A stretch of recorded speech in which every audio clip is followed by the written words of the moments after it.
Hello, our friends, Evolutionary Energy Arts family. Hello there, welcome back. Welcome back, guys. So, if you can make it out, the skies are just plastered. Yeah, I woke up yesterday morning to an X over the house. Went to bed. When I went to bed, there was a brand new X, and woke up this morning to another X. They seem to be painting the sky more than I can ever remember them doing so. They are. So, it's hard to decide, boy, is it safe to go outside? Is it not safe to go outside? And sometimes you just got to do what you got to do. Yeah, absolutely. Meanwhile, over in Spain, the floods are continuing, and absolutely the worst floods we've ever seen at any time over in that area. In Western North Carolina, it seems like there's been no progress made when it comes to helping people out that have been hit with losing everything and no progress being made when it comes to what's being given to the people by federal aid, we should say. Clearly there are people working together. Our friends over in Western North Carolina, actually, we have more than one group of friends over that area, but what we're getting is that it's they're just stunned because it's like it was just a few days after the storm. There really is nothing happening, and people are having all sorts of issues. And obviously, we're heading into the winter. hmm I know, and it's been a real mess there with, the water being poisoned with so many plants and different companies dumping their stuff into the waterways. And where is the accountability? So it's like, what do we do? It's like, sure, all of these things that are getting pointed out, they're getting pointed out, but where's the accountability? I think that's where we need to kind of make a curvature in our society, is start holding these places accountable. But I don't know how. That's the problem. What do? You march up to their office and say, "Hey, Mr. Sir, you dumped all this poison and now these people are sick. Here, do something." I mean, what do you do? Seriously. It's like, how do we hold people accountable? Well, again, there's that system above the system that we all see. The system that we all see is not the real system. That's the bottom line. And like YT right now, they're in that same phase of removing videos, and Austro. It seems that many channels are finding it very, very hard to find the algorithms and to get their materials out there. This is again a big ratcheting down on us in more ways than one. It's again about controlling the narrative, but the reality is again, I do not think they are meeting their goals. I do not think they are meeting their objectives. That second moon is still up there. The ship is still there. Other aliens, extraterrestrials, other species are monitoring us, watching what's going on. The control system doesn't want you to know that they don't really have absolute control. They depend on you for their control. Yeah, I mean, they depend on us kind of spinning ourselves out, is what they depend on. And people, and they really put people in very serious situations. And what are they going to do? There was a lot of people who prepared to such a high degree and none of it helped them. None of it. That's like so extremely sad and disappointing. And I think at that point we really need to lean into each other and work with each other. But then people's belief systems are so extremely different. You can have just a slight belief difference in with someone, and then it causes such a rift that they won't even talk to each other. So it's like they really have us coming and going unless we are able to step up and above the traumas that they have put out there for us.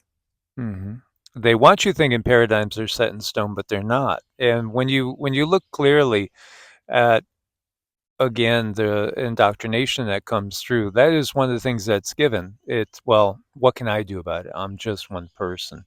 And they'll say inshallah, which literally translates to God's will. Well, the whole purpose of this reality is, what is your will? What is your desire? What do you, as a unique individual, a unique source spark, a literal, you are a literal replication. You are a mini source. Everything that you really, really need is within you. But again, the control system wants you to think that you're powerless. The control system wants you to think that, there's something wrong with you. Well, the only thing wrong with us is that we're being manipulated, and many people haven't caught on to that fact. It's a matter of stepping into your own individuality, your own uniqueness, and embracing that, because each one of us is a unique fractal of the one source. And you don't need any sort of dogma. You don't need to follow a particular paradigm. The road does not go in just one direction. In fact, the road goes in every single direction. It goes everywhere that you could possibly conceive of it going. And this is the thing that the world needs to wake up and realize. I think so. I mean, I think when it comes to spirituality, you should allow yourself to go down whatever path feels right, whatever feels good to you. And for some people right now, the organized religion, it works for them and it keeps them in a safe place and it keeps them going strong and steady. And that's where they want to be. I think we run into problems where people start to degrade one another about what their belief is. I think we should be a melting pot supporting one another wherever they're at. If your heart's in the right spot, your heart's in the right spot. And that's, you can believe that other people can understand different things without chastising them or telling them what's going to happen to them, because we kind of all need to stay in our own lane. We all need to find our own path and then just really not worry about the stuff on either side of us. Keep your side of the road clean. If we could all just do that, I think we would find more tolerance, we would find more love, we would find more acceptance, and we would find all the things that this control network does not want us to find. If we could just really stick to that, just keep your side of the street clean. Yeah, we talk about keeping your side of the street clean. And that could include your body, your Oh, for vehicle, sure. because again, Yeah. you want to keep your temple clean. And in these times, especially because obviously we are being assaulted, and we talked so much about mind, body, breath practice. We've talked about diet and nutrition.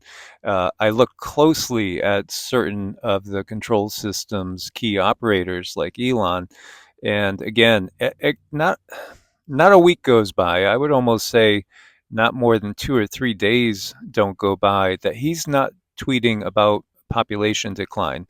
He tweeted today talking about I think he worded it something like Europe is dying literally because of the lack of kids coming in to Europe. And again, migratory patterns can also cover up dramatic drops and fluctuations in populations. This is, again, part of why things are the way they are. And the realization is, again, it is about creating fear. It is about creating loosh. It is about creating anxiety. What they do is they always are working on the setup. It's always about the setup, waiting for that big delivery. It's always about, as Rama's rocking the world. The dogs have a thing where they want to be right next to us all the time, and so you know they get right next to our support for the camera and bump it. Um, it's like a fighter. Yeah, I don't know if any of you watched that fiasco with Tyson and Jake Paul. Truly a joke when you get down to it. At the same time, you can't say, hey, a 58-year-old guy was still in shape and able to compete 8 2-minute rounds. Again, it's all a show. It's all a drama. It's all scripted to a degree, and we can differ on our opinion on how much.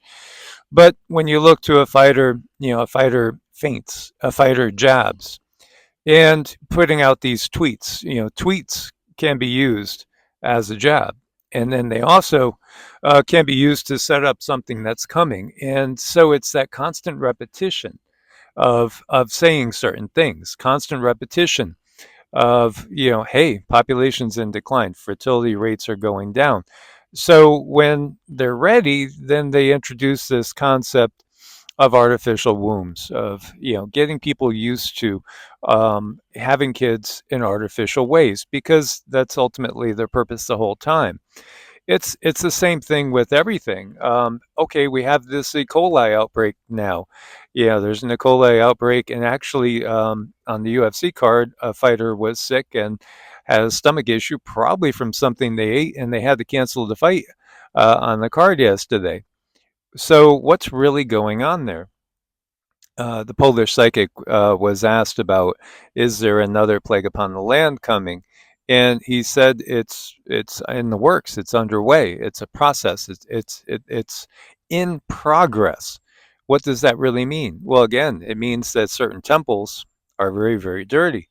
Certain temples are gathering up too much muck and mire, and they're being worn down. I hope you guys understand what I'm talking about. It's again a marathon. It's a marathon. They're always telling us this is around the corner, that's around the corner. This is threatening us now, that's threatening us, next week, whatever.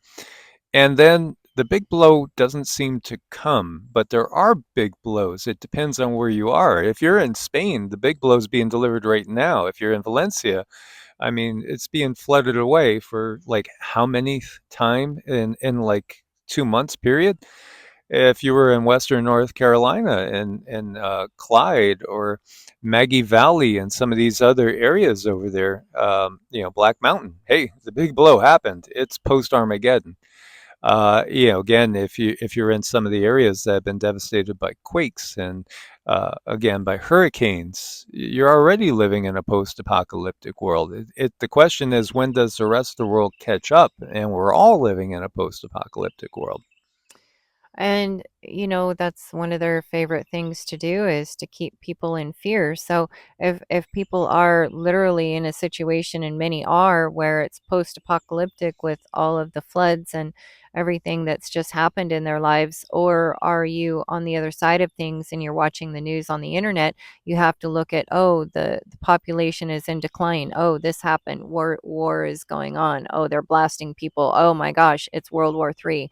And it's just this constant pumping of cortisol, which actually it really starts to wear down your organs. I mean, when you're just running like a scared rabbit constantly. And then what do most people do, because they don't understand natural alternatives, and that they do take time and they do take certain disciplines? They go to the DR and they support that system. So it's just sort of kind of constant, and it's about finding a way to slow yourself down and allow your body to heal and disconnect if you are able. Some people are not able because, maybe they're helping those that have been flooded out. Maybe they were flooded out.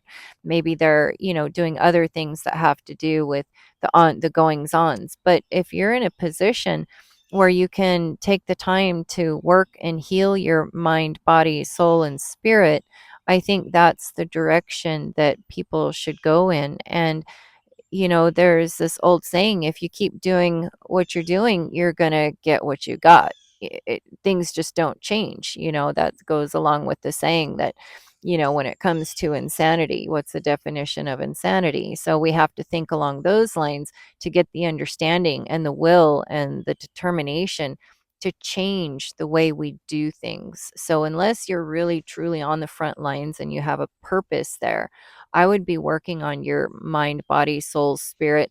Send people energy, but don't allow yourself to get sucked into the headlines that are really pulling everyone down and keeping everybody on edge, just grabbing the seats of their chairs, thinking, "Oh my gosh, it's going to happen! It's going to happen." There's been a couple of biblical phrases that run through my head, even though I'm definitely not somebody that is fundamentalist in mindset. I have had a lifetime of study with it. um, pretty close to 50 years now of studying it. And one of them is a pig always returns to its own vomit. Now that's a nasty little saying, isn't it? But what are they really talking about? It's about breaking instinctual habits. And this is part of why we do a mind body breath practice. It's getting yourself to the point where you recognize you're going into the same patterns. This is what they count on is people going into very, very repetitive patterns, repetitive frequencies. For instance, the person that makes the wrong mistake with relationships, like we were talking about spousal abuse, and spousal abuse can come in more than one way. You go into a relationship, and at first, both people are on their best behavior, and then as they relax and get comfortable with each other, they start burping, farting, and maybe swearing in front of each other, where at first, they would never do that. That's when you get kind of more comfortable, and then you let down your guard, and then maybe you slip up and you forget a key day, a birthday, an anniversary, forget to get a gift, you forget something. Maybe you're one of those people that's always trying to surprise somebody, and then you stop doing the surprises. You stop, dropping a flower, or you know, uh, making dinner appointments, or whatever it is. Things start to slack off. Now, when you're in a relationship and that starts to happen very quickly, you might recognize, hey, this is heading south already, and already the person's showing me a little bit more of their true nature. Maybe it would be a good idea to not go down this path. Maybe we're not as congruous as we thought. But the reality is, out of fear, people will stay together. And, I'm speaking from my own experience, because my first girlfriend I was with for 26 years. My first girlfriend, and so we got married. We knew each other from 16, and then I just knew that I was going to wither and die, because it was a relationship. Not that it was really her constricting me, but it just wasn't part of my higher self's plan for this life. And in fact, it was keeping me from really growing and expanding and being the best version of me. And again, we were talking about contracts in another video, soul contracts. One of our regulars made a comment like, that sounds like slavery. No, it's not slavery. What you have to realize is, when you're talking about soul contracts, it's the farthest thing from slavery. What happens is, the slavery happens when we're in the body and we don't even realize it. We think, oh, well, I don't want to do that. I want to do this. But what's happening is, the system, the control system, the temptations of this life have changed and distorted the true you to a degree where you think, I want to do this and not that. You think you want to take a certain path, but what it is, it's artificial conditioning by the system that gets us thinking that we want something that we don't really want, with in regards to the soul. What does the soul want? Because when we talk about the higher self, we are talking, about the soul. We're talking about what makes you you. And so we come into this knowing this is going to be a challenge.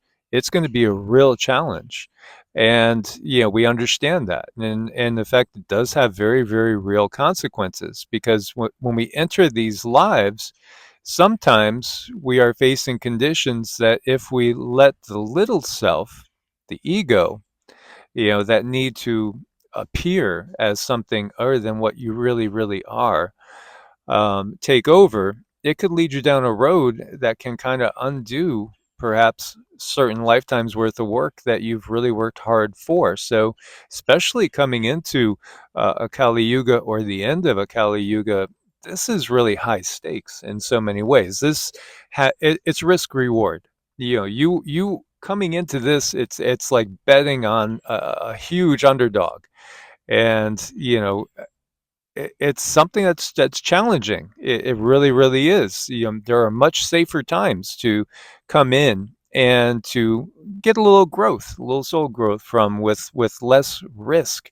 So the risk reward here on these incarnations at these turning of the cycles is huge. And so losing ourself, so to speak, losing the higher self to the little self, that's the thing we have to be aware of. And we might convince ourselves that it's just the opposite. We might convince ourselves, well, I want this and this and that, but that's what the system wants you to want. And I hope I'm getting that across. I'm not sure if that's coming across right. I think so. To me, it boils down to working on your shadow self and understanding what is your shadow self. And your shadow self is that poor little being that came into the world, who's basically, and for a lot of people, um, the parents were, maybe not very nice, or they had problems of their own.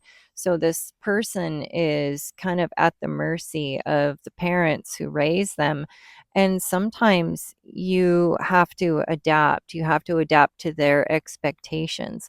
And what that brings in is conditioning. And say your parents' belief system is this or that or this or that. And truly in your heart of hearts, it's like, okay, you're going along with this because as a child, you need to get in there and truly get along and understand that this is your survival. So and that's your shadow self. It's like picking that apart. It's like, where was I traumatized into believing this thing, and then pulling out yourself and truly who you are, which brings me to something I'm digging a little bit deeper in, which is a lot of fun, is the D9 chart in Vedic astrology, and that chart being from time space. And understanding in that chart, there's methods. The way you read it, you can understand, like, what is the true you. We have the birth chart, which is wonderful, and this is how things are viewed here in the 3D. But when we're talking about the D9 chart, the divisional chart, or the Navamsha chart in Vedic astrology, it gives you the true you. So it's just totally different. And that's why I do like astrology, because I mean, I've kind of had a rough go, not that I regret any of it, because I get to reach a lot of people and I get to help a lot of people, but I needed to understand. I needed to pick things apart and say, okay, why? And that was my why. And if we can all just find that why within ourselves, like, why are you doing something? Why are you doing anything? If you can find that why within yourself, then you found the answers. And sometimes that's easier said than done. I think as far as like testing to yourself, am I doing this in service to, am I taking the path of the higher self or the lower self? I think if you look at it and are truly honest with yourself, you have to ask yourself, is this a fear-based decision I'm making? Am I making this based on fear? Fear of lack, fear of losing people, fear of losing situations, jobs, things. Again, if it's totally out of fear, that's the little self and that's the ego. Not to say that skydiving would be anything I want to do anytime soon, because no, I wouldn't want to. But boy, that would be something that would really challenge my fears. Yet at the same time, truly, when astral projecting and flying, to me, that is perhaps one of the greatest feelings I can remember in incarnation. Is kind of having the freedom of being outside of the body. Feels wonderful in a controlled manner. Yeah, it's facing our fears and not losing ourselves to society, to friends, to family, to partners, et cetera, et cetera. And I think most of us can see that in our lives where we've had to conform to maybe a corporation, a company, a job. Do they ask you to conform in such a manner that makes you uncomfortable with yourself in a way? Is it basically selling something that is not exactly what it's made out to be? Is it friends or family getting you to step out of your comfort zone in a way that really goes against your soul? And again, that wouldn't necessarily be something that's fear based, but from a different point of view. It could be, that they're pushing you, to climb a corporate ladder, or, to why don't you, go and get that PhD or whatever it is, and you just don't really feel it. Again, parents could put an awful lot on their kids that are things that they have absorbed from the society and view as having a lot of value, and this happens all the time. This is just a given in this world, that the parents feel like they missed the boat and they want their kids to do better, but it's not what the kid really wants. This happens constantly and all the time because, again, the kids, they might be on a totally different plane and they might be looking at things from a different point of view. I do think what we perceive as lack of work ethic and effort from the younger generation, in some ways, some of it is really because they're born with knowing the system is an illusion in the first place. Yet again, society still clamps down. The system still clamps down to not free the mind. Freeing the mind is the last thing the system wants. The system does not want free minds. The system demands conformity. It turns you into a number. It turns you into, it'll just knock those square shoulders off you and hammer you into that round peg every day. Mhm. And I mean, there might be something in the system that you truly enjoy. I don't want to take anything away from people. Maybe they really do like their job. But this is about sitting down and exploring that. It's like, do I really like this, or do I need to be doing something different? And then if you do, like, how do you step out or into that other thing? And again, you just go back to thought. It starts with a thought. It starts with a dream. It starts with pondering. How would this be? How would that feel? And how would this work? And, playing the tape out and trying to figure out, okay, if you want to go from here to here, how do I do that? But maybe some people are content, and that's okay. That's okay. It's about finding that contentment. So, I mean, some people are okay with wherever they're at. And, just allowing them to be in peace. Not everybody came here to be a star seed and wake people up. Not everyone came here to do that. Some people came here just because they came here for an experience and they're doing their experience. So this stuff doesn't even touch them. It doesn't bounce off their reality, nothing. They're just doing what they do, and that's okay too. So it's about understanding each other, where we are coming from, all of us having acceptance with the where the other is coming from, not doing harm to others, being very, very careful to not harm others with your beliefs. Yeah, absolutely. And, again, to touch back on one subject that I forgot to kind of close the circle on, so to speak, and that of, basically soul traps and things along those lines. With everybody in our personal circle that we've looked at and seen, like, have they reincarnated yet? Our friends, family, are real close people in our lives that have passed on. The answer in every single case is no. None of them have reincarnated yet. Why? I think because they're waiting for this change to be complete. I really think they're waiting for the solar flash. I think they're waiting for the new consciousness on the planet to emerge.